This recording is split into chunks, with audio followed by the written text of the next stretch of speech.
Gente, lá é a escadaria que a gente subiu, ó. Agora a gente vai conhecer, gente, o engenho, que é onde faz a cachaça, né? Onde escravos trabalhavam na época que tinha, né, escravos. Hoje é só um museu histórico que conta a história da época. A parte mais importante eu esqueci. Que foi? Bom dia, gente. Bom dia. O meu nome é Cauã, vou ser o guia que vai acompanhar vocês, tá bom? Desde a época dos escravizados, aqui é produzida cachaça. Para eles extrair um caldo bacana, eles utilizavam essas três pedras, chamadas de pedras mó e vem de moer. Era posto uma sobre as outras, e a cana de açúcar no meio, formando uma espécie de prensa. Como podemos ver, é a imagem da parede.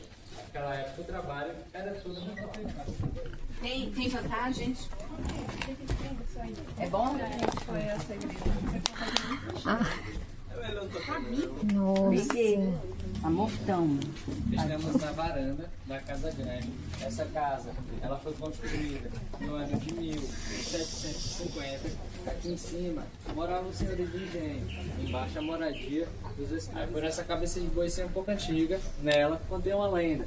E quem toca na cabeça do boi, começa Com certeza o sino é sorte. Com certeza o sino é sorte. Vai, Leandro, vai. Deixa eu bater. Agora me diga qual é a lenda.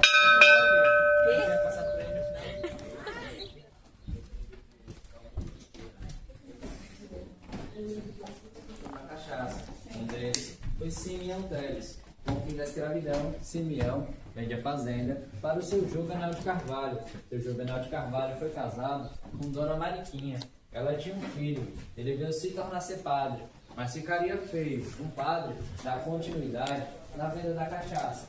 Aí, em 1930, o mesmo vende a fazenda para o seu Gaudioso Bezerra, um senhor que a gente vai conhecer na próxima sala. Sobre o Irô, temos documentos de compra da fazenda. Eles eram escritos apenas de pavão. Ali à frente, temos algumas notas: cruzado, cruzeiro e réis.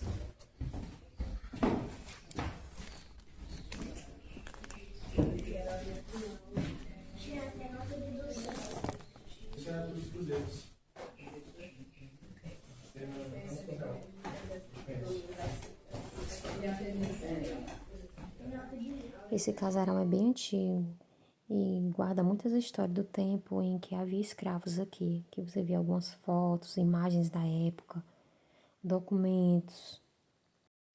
E tem alguns instrumentos que na época eram usados como instrumentos de tortura aos escravos. Aqui ao lado temos instrumentos de tortura que foram encontrados lá na senzala. Esse aqui era o viramundo, onde prendia os pés e os braços do escravizado ao mesmo tempo, ficando nessa posição aqui da foto, uma posição de cócoras. Ali ao lado temos a gargalheira, onde prendia o pescoço, as algemas, onde prendia os braços. Aí esse aparelho no meio é um aparelho odontológico, onde arrancava o dente do escravizado a sangue frio, sem nenhum tipo de anestesia. No destaque da sala, temos a escravizada Anastácia. A história dela não acontece aqui nessa fazenda, acontece no Rio de Janeiro. Por ela ser... Hoje está com 74. Sobre a mesa, temos a cachaça douradinha e a cearense. A família do seu Hipólito morou aqui até os anos 2000. Até 2000 tinha gente morando nessa casa. Foi grau de mediunidade.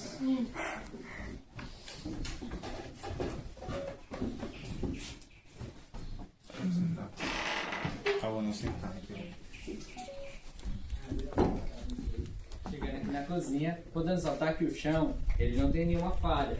Isso já era proposital para as mucamas, não jogar nenhum tipo de alimento para os escravizados. E também precisa sentir o cheiro, porque imagina, você tá lá embaixo com fome e sentir o cheiro de um cuscuz bem temperado aqui em cima. A dona Maria Estela contava que havia uma ama de leite, escravizada escolhida para amamentar. Uma delas estava com o filho do coronel lá na varanda. Por um descuido, ela deixou ele cair. Por ele ser de meses, ele veio a falecer. O coronel, com muita raiva, levou ela até os troncos, onde deu várias chicoteadas. Em seguida, trouxe ela até aqui, onde queimou parte de seu corpo no fogão a lenha. Com as suas feridas expostas, ele deu um banho nela com água, sal e vinagre. Ele, vendo que ela estava resistindo tamanha tortura, ele mandou os escravizados cavarem um buraco lá embaixo, onde enterrou ela com vida. No decorrer do percurso, passamos bem próximo do túmulo dela. Essas portas ao lado são dispensas da época.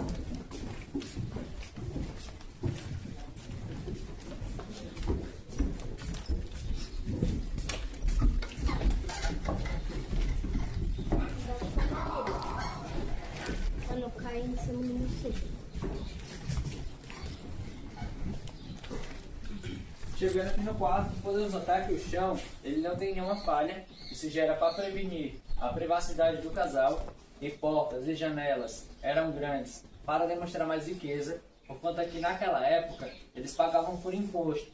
Por cada janela, cada porta, até pelos detalhes de cima das portas, era o imposto que eles pagavam. E naquela época também não existia a energia elétrica. Eles também teriam um campo de visão para ver onde os escravizados estavam ao redor da fazenda. Um dos motivos também de ter tantas portas e janelas. Vocês querem que eu dê uma notícia ruim aqui ou lá fora? Aqui mesmo, que é mais emocionante. O espelho aí, ó, ele é de 1930. Por ele ser um pouco antigo, nele contém uma lenda. Que quem se olha nele ou tira foto tem 7 anos de azar. Boa sorte. Já passou? Por que eu me olhei? Sabia assim é não vai. Ela conseguia calcular e escrever ao mesmo tempo. Era um computador da época aqui, ó. Que época? 1975. Destaque da sala, temos essa carta. Ela foi enviada pelo ministro da Fazenda, parabenizando a Redenção por ser a primeira cidade a abolir a escravidão, no dia 1º de janeiro de 1883, um ano antes do estado do Ceará, no dia 25 de março de 1884, 5 anos antes da Lei Áurea, no dia 13 de maio de 1888.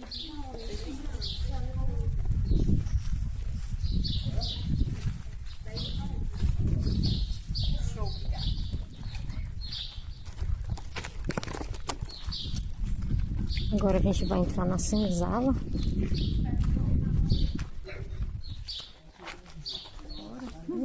Aí ninguém passa na outra sala, só pra todo mundo desce. Eu tenho um cego mesmo aqui.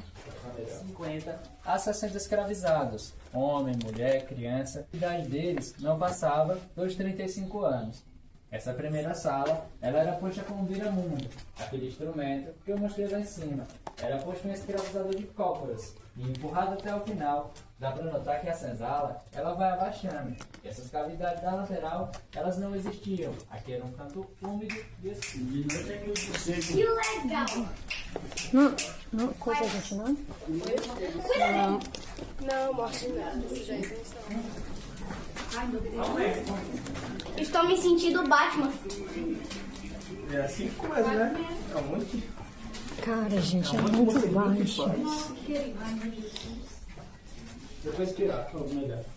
No decorrer do percurso, vamos poder notar que a senzala, ela tem altos e baixos. Isso como uma forma de labirinto. Naquela época, um escravizado media de 1,90 m a 2 metros de altura. E os senhores não queriam escutar nenhum tipo de conversa, barulho. Se escutasse, mandavam os feitores, vir com tocha, similares a essa, para ver o que estava acontecendo aqui na senzala. E se o escravizado se mexesse, ele batia com a cabeça, porque naquela época não existia a energia elétrica.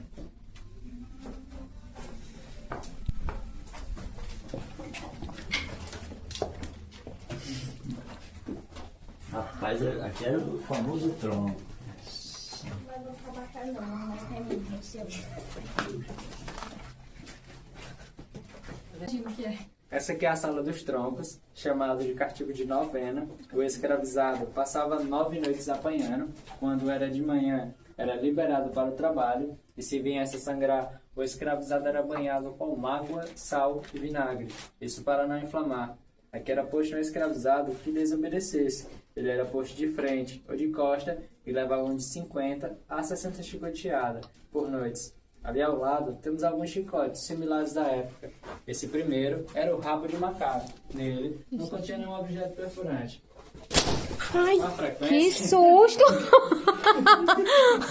mas com a frequência da chicoteada, ele feria o escravizado. Vocês se lembram da história da ama de leite que eu falei lá em cima? Isso é em cima do túmulo. Ela foi enterrada aqui no meio, ó, na frente de todos os escravizados. Isso para servir como um exemplo, para quando eles estivessem com algo de valor do coronel, eles tomassem mais cuidado. Essa aqui é a solitária. Essa cavidade do fundo, ela não existia. Os escravizados foram fazendo com suas próprias unhas. Isso para obter um pouco mais de espaço da porta. A porta original era feita de madeira, com prego nas pontas. Se o escravizado cochilasse ou dormisse, ele era perfurado pelos pregos. Aqui também ia depender muito da bondade do seu coronel. Quanto tempo um escravizado ia passar aqui? Às vezes 1 semana, 2, sem se alimentar e sem fazer suas necessidades. Então imaginem uma pessoa de 2 metros de altura aqui. Vocês se lembram dos pregos que a gente viu lá em cima? Sim. Aqueles pregos são de época. Eles foram encontrados aqui. Então imaginem um prego daquele entrando numa pessoa. É bem curto. Meu Deus. Dá pra deixar ela aqui? Vamos deixar ela aqui? Nossa. Deixa eu ver se eu consigo. Hoje em dia tem a cavidade lá no fundo, vai? Nem-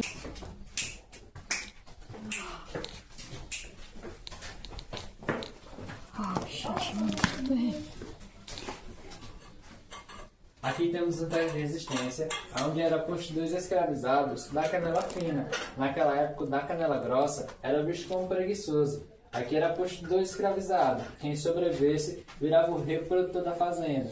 Aí não precisava ir para a lavoura trabalhar, só ficava aqui reproduzindo. Isso para dar mais mão de obra ao seu coronel. Algumas pessoas falam que esse teste de resistência ele é o melhor, só que eles se enganam. Na época dos escravizados, eles tinham uma meta a bater. E se eles não conseguissem, era cortado suas partes íntimas. Castrados. Um ficava aqui, outro ficava aqui.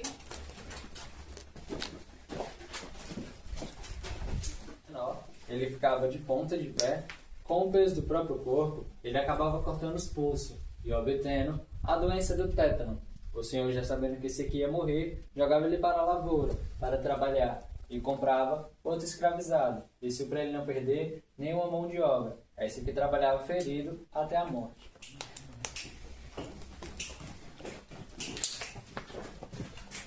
Essa cara é essa.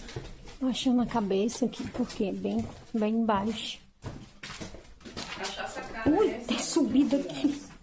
Aqui era posto os filhos dos escravizados. A partir de 10 anos, a criança já deveria pagar galheira. Naquela época, era uma forma de domesticação. Isso para a criança não crescer um escravizado rebelde. Se ele fosse rebelde, as torturas nas outras salas já o aguardavam.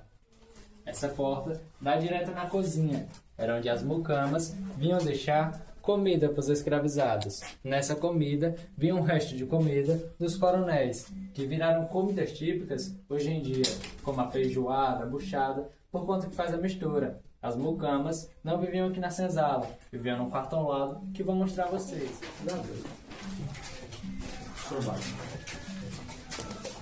Vê como é que eu vou vocês na primeira sala.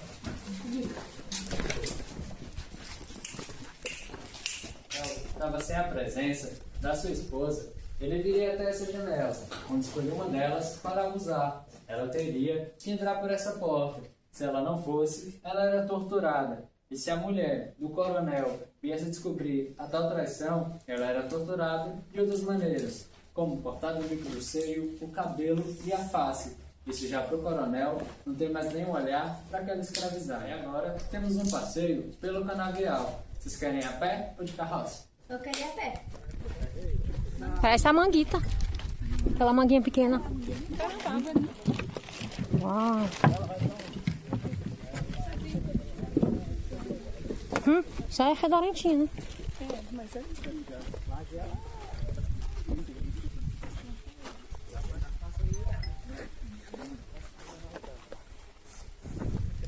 Quando eu estava fazendo a escavação para a plantação da cana, foram encontrados alguns ossos. Foram feitos estudos e comprovado que eram dos escravizados. Aí pegaram todos os ossos, encontraram ali na frente enterrados no cemitério da cidade. Isso como uma forma de homenagem. Mas se tinha uma segunda chance, a gente não tá brincando. Aqui temos esse rio. Esse rio é desde a época dos escravizados. Era aqui onde eles tomavam banho, bebiam dessa água. Esse rio começa lá em Pacoti, passa em Aquiraz e termina na praia de Sabiaguaba. Esse rio acaba quieto em Fortaleza, por conta que ele se bate junto com o Rio Gavião. Uma bela paisagem que guarda muita história. Se tiver a chance, gente, visitem esse lugar, fica na cidade de Redenção, é incrível essa viagem. E é isso, esse foi o nosso vídeo de hoje, espero que você tenha gostado, não esqueça de deixar o seu like, tchau, até o próximo vídeo.